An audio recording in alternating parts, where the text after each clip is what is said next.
My husband cheated on me. I think this is the end of the road. I hyperventilated, tears flooding down my cheeks as I sped away. Once I was satisfied with the amount of distance I'd put between myself and Justin's doppelganger, I rolled into a gas station and parked at one of the pumps. I felt so lost, so confused. What the hell had just happened? Why did this thing want to track me down so badly? And Adeline, what had he done to her? I wasn't sure I wanted the answer to that question. I took a deep breath, trying to steady my palpitating heart. It's going to be okay. Just calm down and come up with a game plan. It'll all be over soon, I muttered, staring reassuringly at myself in the rearview mirror. I didn't truly believe that, but I had to do something. I couldn't afford to keep crying my eyes out and waiting there like a sitting duck. I needed a plan. So I did the only thing I could think to do. I hopped out of my car and prepaid for gas. My head was on a swivel as I inserted the nozzle of the tank. The gas station was desolate, save for an older gentleman smoking a cigarette by the front door. My foot tapped against the concrete as the fuel gauge slowly ticked up. My heart pounded like a jackhammer the entire time, just waiting to see that familiar red truck pulling in beside me. But it never did. I breathed a sigh of relief, placing the fuel pump back into its compartment. I glanced back at the man by the door, for a split second, before jumping back into the driver's seat. He was talking on the phone now. And was he grinning at me? I didn't want to wait to figure out what he was planning. I zipped down the road and onto the interstate. I didn't know where I was going, but I knew that I needed to get far away from my husband's look-alike. Once I was on the open road and all the fear had begun to dissipate, it hit me. Everything. The cheating, the lies, the betrayal, all of it. It all crashed down on me like a tidal wave. What hurt the most was the false sense of security I was lulled into. I had let myself believe that Justin had changed, that he'd turned a new leaf with no provocation whatsoever. The thought that all that time none of the love I'd been given was even real.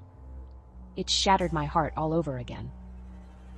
I'm not ashamed to admit that I cried.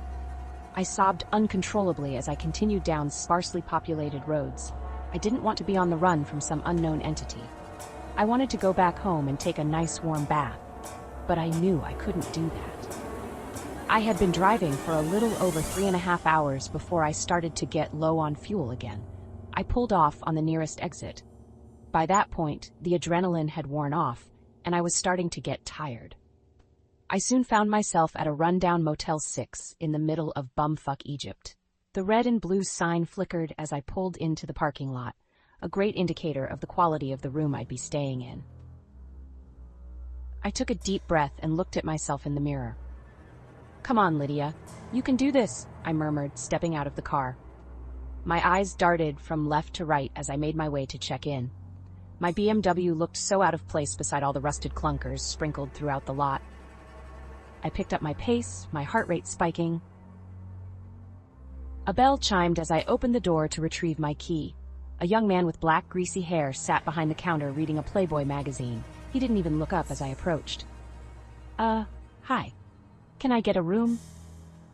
The boy lazily glanced up at me before releasing a sigh. "Sure, $50. I pursed my lips as I fished around in my wallet. $50 a night for this dump? What a ripoff. I slapped the cash onto the counter, thanking my lucky stars that I wouldn't have to risk getting my bank information stolen from their card reader. The boy, whose name tag read Steven, handed me the key for room number 12 before pocketing the cash. "Thanks," I said, shooting him a glare as I snatched the keys. He gave me a slight nod before returning to his magazine. I nearly sprinted to room 12. I hurriedly jammed the key into the lock before shoving the door open. Right as I was closing it, something caught my eye. Headlights. I kept the door cracked just enough to see. Silly, right? Surely I was just being paranoid. There was no way that... It was him. Justin's truck cruised into the parking lot. It was unmistakable. The faded red paint, the dent on the driver's side door, the crack running down the entirety of the windshield. It was all there. I quietly locked myself in the room, my head spinning. How was this happening? I was so far from home. How had he found me again? The realization hit me like a ton of bricks. How stupid could I possibly be? The answer was so simple. I pulled out my phone, and there it was.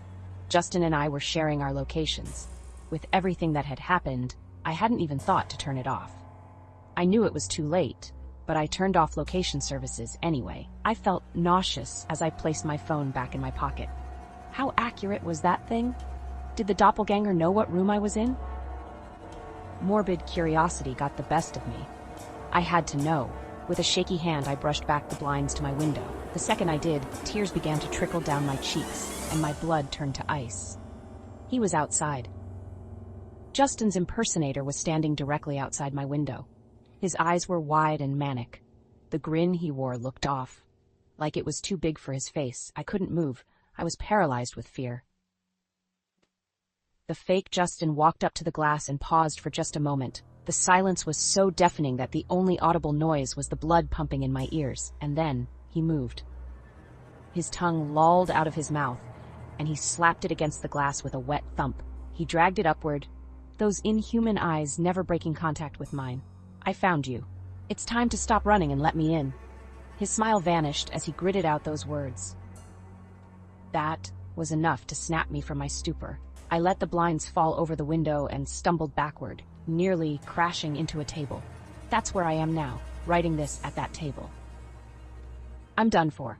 It's only a matter of time before he breaks in. I phoned the front desk, but no one answered. I called the police too, but response times are slow this far out in the boonies. This will most likely be my final update. If the cops don't show up on time, I don't know what he'll do to me. My hands are trembling as I type this. He's trying to kick the door down, and I don't think it's going to hold. To anyone reading this, please listen to me. If you notice a sudden change in a loved one's personality, don't brush it off, because it just might be this thing wearing their face.